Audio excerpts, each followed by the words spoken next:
ప్రజలందరికీ నమస్కారం. RR digital డైనాసిటీకి స్వాగతం. ఈరోజు మనం చూడబోతున్నాం టెక్ న్యూస్ ఎపిసోడ్ 2.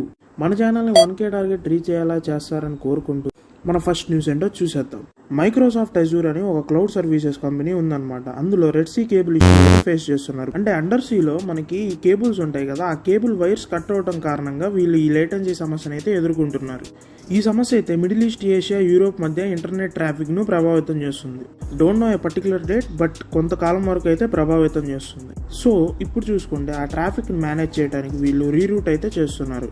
సో వీళ్ళు ఇది చేయడం వల్ల వీళ్ళకి ఉపయోగం ఏంటి అంటే, వీళ్ళకి సర్వీసెస్ మెయింటైన్ చేయడానికి ఉపయోగపడుతుంది. అండ్ ఆల్సో ఆ డౌన్ టైం అనేది రెడ్యూస్ అవుతుంది. ఏవైతే ఈ వైఫైకి సంబంధించిన ఇష్యూస్ ఉంటాయి కదా, ఆ డౌన్ టైం అయితే రెడ్యూస్ అవుతుంది. Coming to hour second news, Google find euros 3.5 billion by Europe. European union ఏదైతే ఉందో అది 3.5 బిలియన్ ఫైన్ అయితే గూగుల్ పైన ఇంపోజ్ చేసింది. బికాస్ వాళ్ళు కొన్ని అడ్వర్టైజ్మెంట్ రూల్స్ అయితే బ్రేక్ చేశారనమాట. సో అందుకని యూరోప్ వాళ్ళు వాళ్ళపైన ఫైన్ అయితే వేశారు. దీనిపైన యుఎస్ ప్రెసిడెంట్ స్పందిస్తూ దిస్ ఈస్ వెరీ అన్ఫైర్ అనే స్టేట్మెంట్ అయితే పాస్ చేశారు. సో వీళ్ళు పాసిబుల్ అయిన రీటైలేటరీ యాక్షన్స్ అన్ని వాళ్ళపైన తీసుకుంటారు. ఈ కేసు ఏదైతే ఉందో ఇది గ్లోబల్ టెక్ రెగ్యులేషన్స్ పైన కన్సర్న్స్ అయితే రేస్ చేసింది. Moving to the third news, Geoffrey Hinton warns about AI risks. Geoffrey Hinton అనే అతను ఏఐకి గాడ్ ఫాదర్ లాంటి వాడు. ఈయన మనకి ఏఐ గురించి ఒక వార్నింగ్ లాగా అయితే ఒక వార్నింగ్ ఇచ్చారు. ముందు ఆ వార్నింగ్ ఏంటో ఇన్రా. అదేంటంటే ఆ రియల్ డేంజర్ ఎక్కడి నుంచి ఉందంటే కిల్లర్ రోబోట్స్ నుంచి కాదు, ఏఐ ఎబిలిటీ కూడా మ్యానిపులేట్ చేయగలదంట హ్యూమన్ ఎమోషన్స్ ని. మనం చూడొచ్చు కదా, ఇప్పుడు ChatGPTని మీరు తిట్టినట్టు ఏమన్నా రిప్లై పెట్టండి, అది కూడా మీకు తిట్టినట్టే సమాధానం చెప్తుంది. బెస్ట్ ఎగ్జాంపుల్ అయితే గ్రూక్. అదే అండి మన XAI. దానికి మీరు ప్రాంప్ట్ ఎలా జనరేట్ చేసే అంటే, మనం క్వశ్చన్ ఎలా ఇస్తే అది ఆన్సర్ కూడా అలానే రిప్లై ఇస్తుంది. అంటే మీరు ప్రాంప్ట్లో జనరేట్ చేసిన ఎమోషన్ని అది క్యారీ చేసి సేమ్ ఎమోషన్ని మీకు మళ్ళీ రిప్లైగా ఇస్తుంది. సో ఈ గాడ్ ఫాదర్ ఆఫ్ ఏఐ ఎవరైతే ఉన్నారో, ఏఐ అనేది ఈ పీపుల్ని ఇలా ఇన్ఫ్లుయెన్స్ చేస్తూ ఉంటుంది అని మనకి తెలియజేస్తున్నారు. అంటే ఇది ఒక సాధారణ వ్యక్తి యొక్క ఎమోషన్ని కూడా మార్చేయగలదు అని చెప్తున్నారు. సో ఈ AI could influence people feelings and డెసిషన్స్ని మోర్ దాన్ ఎక్స్పెక్టెడ్ రేంజ్లో ఇన్ఫ్లుయెన్స్ అయితే చేస్తుంది. నేనైతే ఈయన ఒపీనియన్ కరెక్ట్ అనే చెప్తాను. మరి మీ ఒపీనియన్ ఏంటి కింద కామెంట్ సెక్షన్లో అయితే చెప్పండి. Coming to hour fourth news, open door stock అనే స్టాక్ ఉంది కదా, అదే ఆ స్టాక్ అయితే 30% అయితే జంప్ అయింది. ఈ ఓపెన్ డోర్ టెక్నాలజీ అనేది స్టాక్ 30.65% ఆఫ్టర్ లీడర్షిప్ చేంజెస్ తర్వాత అండ్ ఎకనామిక్ సిగ్నల్స్ తర్వాత ఓ సర్టెన్ పాయింట్కి వెళ్ళిన తర్వాత, అంటే 30.65 దాటినప్పుడు ఆ ఇంట్రెస్ట్ రేట్ అయితే కట్ అయింది. సో ఆటోమేటిక్గా investors are willing to put on this. So ఇది ఈ కంపెనీ యొక్క ఫ్యూచర్ ప్లాన్స్ అండ్ ఈ పెరుగుదల ఉంది కదా ఈ కంపెనీది ఏదైతే పాజిటివ్గా అవుట్లుక్ అయిందో, ఇదైతే ఈ కంపెనీ పైన ఒక పాజిటివ్ ఇంపాక్ట్ని అయితే క్రియేట్ చేసింది. Next coming to hour fifth news అయితే మనకి జాబ్స్ గురించి. ఈ ఓపెన్ అయ్యే వాళ్ళు అయితే ఒక ప్లాట్ఫామ్ అయితే ఓపెన్ చేశారు. అంటే లైక్ రిలేటెడ్ టు కంటెంట్ అనమాట, స్ట్రాటజిక్ కంటెంట్ అంటారు కదా, దాని గురించి. వీళ్ళు ఈ రంగంలో అయితే హైరింగ్ అయితే స్టార్ట్ చేశారు. సో వీళ్ళకి బేసిక్ శాలరీ ఎంత అంటే $400K శాలరీ అయితే ఇస్తున్నారు.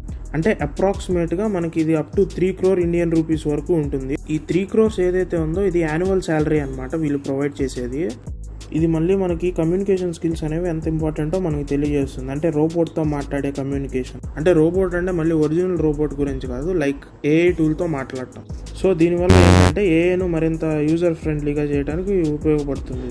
సో ఈ హైరింగ్ ఎందుకు అర్థమైంది కదా. ఇప్పుడు ఉన్న పరంగా అమెరికాకి వెళ్ళే వాళ్ళు ఎంతమందో కామెంట్ సెక్షన్లో చెప్పండి.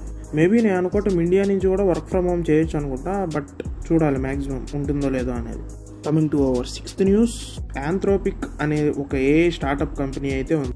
ఆ స్టార్టప్ కంపెనీ పైన ఒక $1.5 బిలియన్ అయితే కాపీరైట్ కేసు పడింది. ఈ లా సూట్ దేని గురించి అంటే, మనకి ఫర్ ఎగ్జాంపుల్ సర్టెన్ ఆథర్ రాసిన బుక్స్ ఉంటాయి కదా, ఆ బుక్స్లో ఇన్ఫర్మేషన్ అయితే వీళ్ళు ఈ ఏఐ ఇన్ఫర్మేషన్గా అయితే ఇస్తున్నారు. సో ఆ ఇన్ఫర్మేషన్గా ఇస్తున్నందుకు వీళ్ళైతే పర్మిషన్ తీసుకోలేదు. అంటే ఏంటి, వీళ్ళు ఈ యాంథ్రోపిక్ వాళ్ళు ఎవరైతే ఉన్నారో వాళ్ళ దగ్గర పర్మిషన్ తీసుకోలేదు ఆ సర్టెన్ ఆథర్. సో ఆ బుక్ రాసిన వాళ్ళు ఎవరైతే ఉన్నారో వాళ్ళైతే వెళ్ళి ఆ కేసును అయితే ఫైల్ చేశారనమాట. ఈ విధంగా ఏఐ మోడల్స్ని ట్రైన్ చేస్తున్నారు పర్మిషన్ తీసుకోకుండా అని చెప్పి. ఈ సెటిల్మెంట్కి కాపీరైట్ ఎందుకు వేయటం అన్నట్టు, అంటే ఇప్పుడు మనకి ఉంటుంది కదా కింద ఆథర్ పేరు కూడా మెన్షన్ అవుతుంది కదా, లైక్ క్రెడిట్స్ ఇచ్చినట్టు. సో వీళ్ళు డిఫెండ్ చేసుకుంటున్నారు ఎందుకని అలా కాపీరైట్ వేశారు అని. అంటే ఇన్నోవేషన్ ఇంకా ప్రోగ్రెస్ అయిపోతుంది కదా వాళ్ళ స్టార్టప్ ఏదైతే ఉందో, సో వాళ్ళైతే అలా డిఫెండ్ చేసుకున్నారు.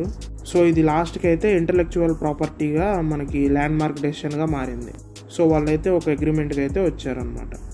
సో ఇక్కడితో ఆ సమస్య తీరింది. Coming to hour 7th news, mobile phone GST గురించి అనమాట. మన మొబైల్స్ పైన అయితే జిఎస్టీ ఎట్లాంటి రిడక్షన్ అయితే లేదు, బట్ ఒక వాయిస్ అయితే రేజ్ అయిందనమాట. 18 నుంచి 5% వరకు రిడ్యూస్ చేయాలని ఒక ఆర్గ్యుమెంట్ లాగా. అంటే బికాస్ మనకి ఫోన్స్ ఇప్పుడు నెసెసిటీ కిందకు వస్తున్నాయి కాబట్టి, సో అక్కడ ఉన్న వాళ్ళు 5% జిఎస్టీ ఈ ఫోన్స్ పైన చేయమని కోరుకున్నారు. బట్ నిర్మలా సీతారామన్ గారు 18% ట్యాక్స్ని అలానే ఉంచారు. ఈ మొబైల్స్ పైన ట్యాక్స్ తగ్గిస్తే బాగుండేది. బట్ ఒక ఐడియా ఏంటంటే, మనం ఈ సేల్స్ అప్పుడు కొనుక్కుంటే ఈ మొబైల్ ప్రైసెస్ అనేవి తగ్గుతూ ఉంటాయి. మనం ఒక వేరియంట్ సెలెక్ట్ చేసుకొని ఒక మొబైల్ సెలెక్ట్ చేసుకొని వెళ్తే. బట్ గుడ్ టు హియర్ ఏంటంటే, ప్రతి ఒక్క సామాన్య ప్రజలకు ఉపయోగపడేటట్టు ఈసారి జిఎస్టీ రేట్స్ అయితే పెట్టారు. సో ఇవి ఫ్రెండ్స్, ఈ వారం నాకు ఇంట్రెస్టింగ్గా అనిపించిన టెక్ న్యూస్. మీకు కంటెంట్ ఏమాత్రం ఇంట్రెస్టింగ్గా అనిపించినా మా వీడియోకి లైక్ అండ్ ఆల్సో సబ్స్క్రైబ్ చేసుకొని మన టార్గెట్ 1K రీచ్ అయ్యేలా చేయండి.